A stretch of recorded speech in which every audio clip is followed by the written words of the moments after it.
You can't throw a stone without hitting an LGBT person here in Washington, D.C. It is amazing. And I think in part it's become like that because we've made it that way.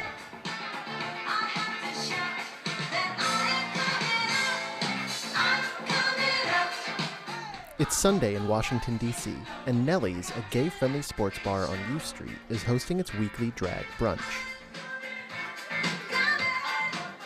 Compared to the 50 states, D.C. has the highest concentration of gay people in the country. 10% of adults in the District of Columbia identify as lesbian, gay, bisexual, or transgender, according to a Gallup poll. That's nearly 3 times the national rate of 3.5%, and twice as much as the next closest state, Hawaii. And it's no secret in this city, which largely embraces this segment of the population. This has become more of a neighborhood bar where people commingle. So it's very busy with a lot of gay patrons, but the straights and neighborhood sports fans all still come too. I've been doing drag now for 16 years.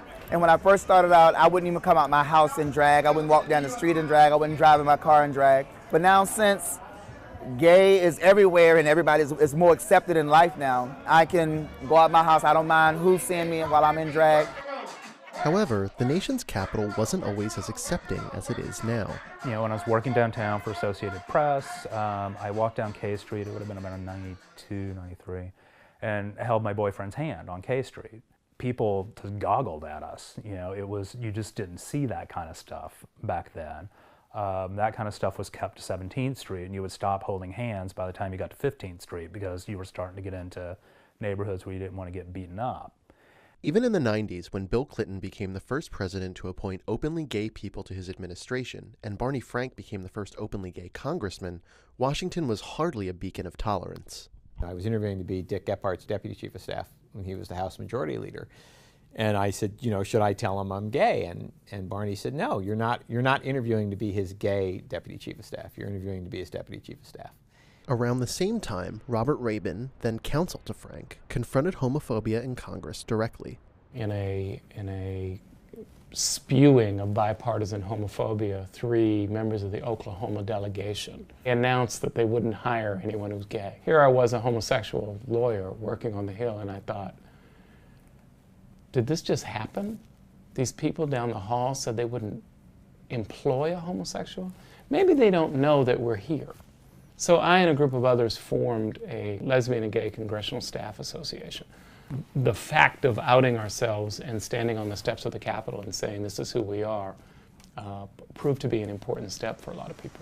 Fred Saenz of the Human Rights Campaign, the nation's largest LGBT equality lobbying group, which is based here in D.C., has a theory that D.C. attracts young LGBT men and women precisely because it's a place where they can influence a national discussion.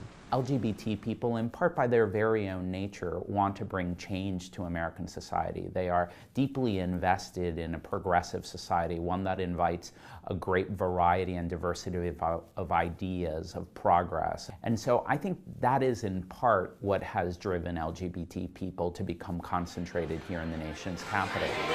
Once DC turned the corner on gay rights and allowed gay marriage, it was like the floodgates opened up. So for a gay African-American man in this city, it is a little bit easier than if I were to go out west and go to San Francisco.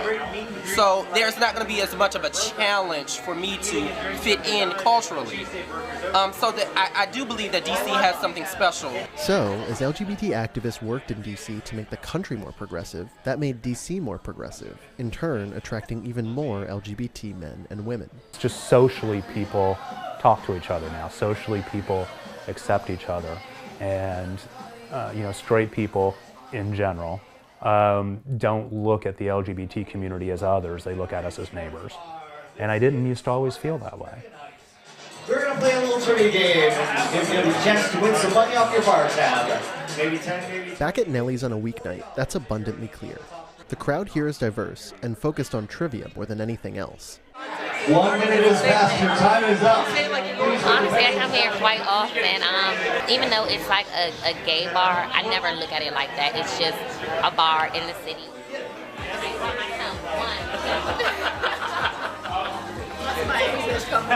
I did.